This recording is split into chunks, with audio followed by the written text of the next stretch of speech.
Hey guys, and welcome to another brand new video. In this video, I kind of want to go touch on a little subject that's been floating around a decent bit in regards to PlayStation and how this Activision buyout that Microsoft just did today actually could be a really big hit when it comes to PlayStation overall. I'm going to go dive into some numbers, dive into some future Xbox stuff, and as well, kind of want to go hear your thoughts and comments down below, because it's always kind of a big blow whenever one really big, basically publisher and developer gets taken, because that does kind of go and shift the balance, especially when it comes to exclusives, when it comes to games, and overall just a lot of big kind of stuff that'll definitely ripple throughout these next few months, if not next few years. So I hope you guys will sit tight and we're basically listening to me kind of go talk about this, but as well, I also kind of have some intriguing stuff I'll throw out myself and what kind of Sony can maybe go and do to somewhat better themselves in the future. So let's go and talk about it. As well, if any of you guys are brand new, make sure you guys are subscribed with the notifications on. As well, for the brand new PlayStation 5 giveaway, Amazon links down below for the PS5 disc, digital console, and controller.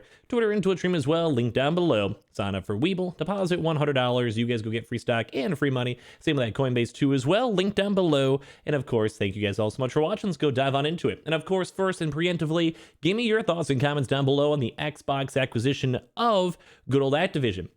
I did make a video when I talked about it before, kind of just giving you guys all the details on it, but this kind of more my more raw reaction of it as the days kind of had a chance to progress and more so kind of settle on when it comes to a lot of opinions for it. So first and foremost, if you guys did not know, if you're living underneath the rock, as of right now, Xbox just bought Activision, which is obviously, the publisher and developer for Call of Duty, along with many other things such as World of Warcraft, StarCraft, Overwatch, and many other various pretty big name games that you guys can probably know.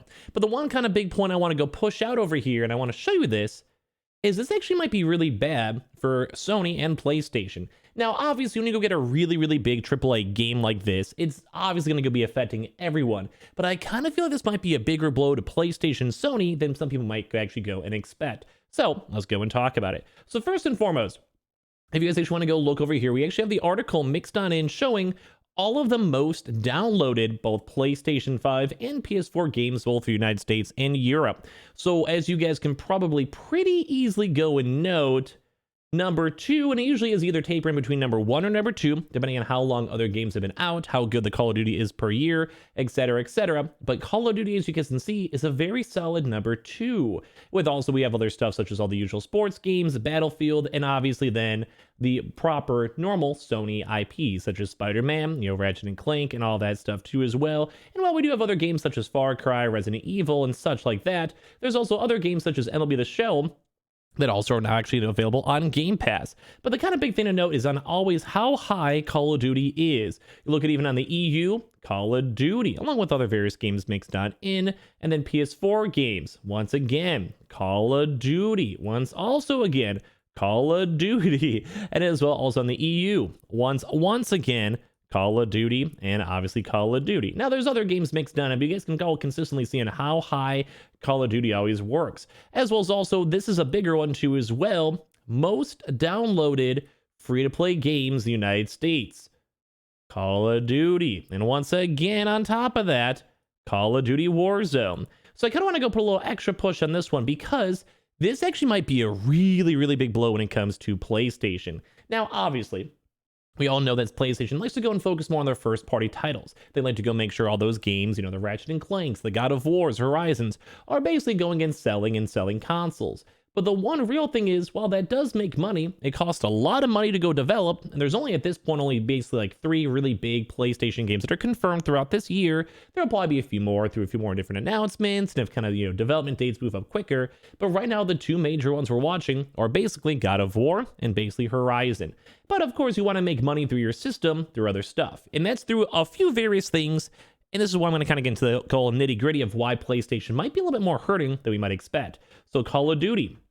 Think about this one. If you want to go and play multiplayer, which if this is one of the biggest, most downloaded games, and if you also factor in, say, like Battlefield, which really hasn't had the best reception, in all honesty, like while there's other games too, like, FIFA and all that type of stuff as well, a large majority of Sony's big money is from their single-player games that don't even have, like, any type of multiplayer. So think, Spider-Man over here. Think Kena on top of that. Far Cry, even It Takes Two, even Assassin's Creed Valhalla.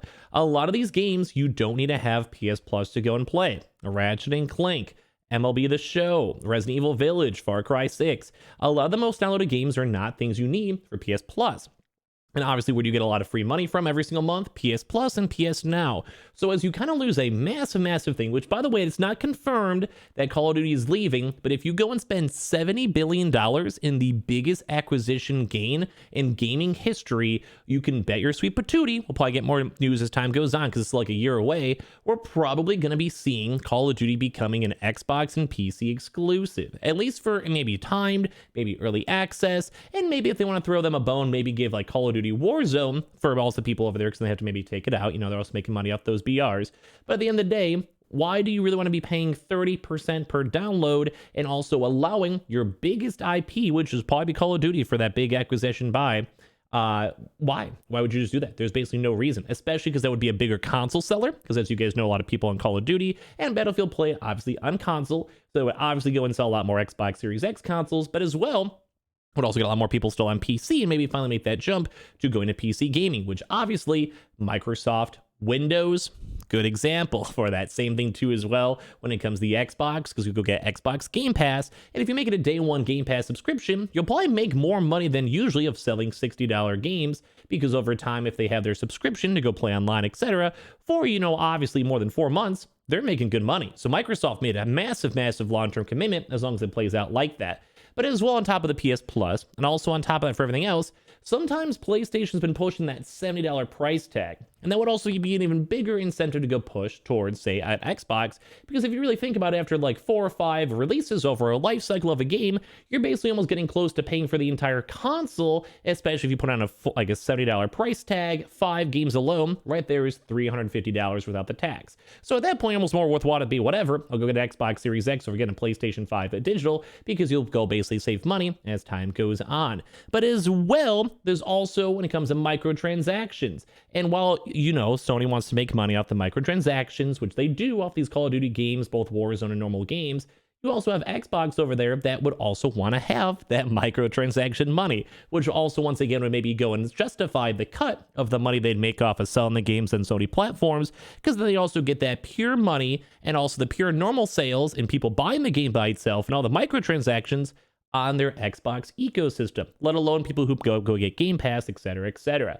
So I kind of feel with all this, it kind of seems like a kind of a bigger blow, because it really is consistently one of Sony's biggest games year after year after year, and potentially losing this with an Xbox exclusivity, which once again would make sense with a $70 billion purchase, one of the biggest acquisitions we've ever seen almost ever. It would absolutely make a lot of sense of why they'd want to make it exclusive. But as well, the one kind of thing I think I maybe see PlayStation fixing, because while they love their exclusives, don't get me wrong, you sometimes need more than that. You need the month-to-month, you need the normal sales, you need the indies. And the one thing I want to go note is that they should probably try to keep on fostering up their Ubisoft and their EA connections when it comes to Battlefield, when it comes to, say, like Tom Clancy's Rainbow Six, when it comes to Assassin's Creed, because even for that, sometimes Assassin's Creed does go and show on up in the top downloads, as well as all the other various games too as well. And these are both really big publishers and developers that could actually have a big triple whammy. Although, as of I would almost want to say right now, even Microsoft has a better connection, I believe, with both of these big companies. And these are kind of the last big kind of like somewhat freestanding places where it's kind of rough. And you guys can even see for all the price points where even Ubisoft today went up at like 9%, even EA went up as well, because I'm sure a lot of folks are thinking the same way. What can Sony go and do to go and do better and compete against a literal Call of Duty and World of Warcraft and all these popular games going away?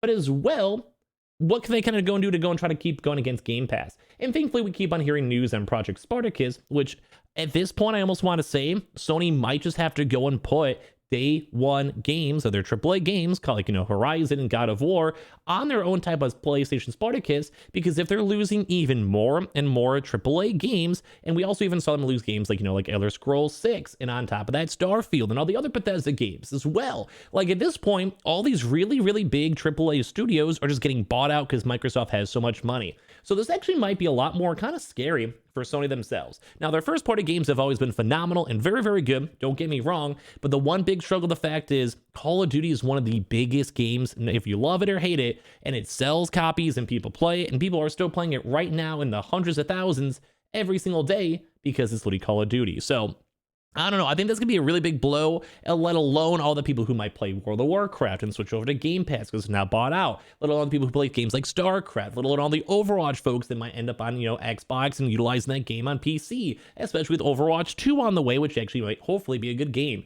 So in all honesty, this acquisition is looking a lot more scary for PlayStation, especially when you kind of look at the numbers and the sales and all of that, because you don't want to be losing one of your top selling games year after year after year, especially when it's now the other big competition consoles potential exclusive. So kind of give me your thoughts and comments down below. I know probably a lot of folks have talked about this Xbox acquisition today, so I'll try to maybe tone it down to maybe like one more if there's even another good topic for it, but I love hearing your thoughts and comments down below. So give me your thoughts, as I mentioned, and comments down below. As well, if you guys are brand new, make sure you guys are subscribed with the notifications on, as well for the brand new PlayStation 5 giveaway. Amazon links down below for the PS5 Digital Console Controller, Twitter and Twitch stream as well, link down below. Sign up for Weeble, deposit $100, you guys go get free stock and free money, same with that Coinbase too as well. And I appreciate all of you guys so much for watching, and we'll hopefully you guys have a good day, and hopefully have a good restock day too as well tomorrow. Love you guys.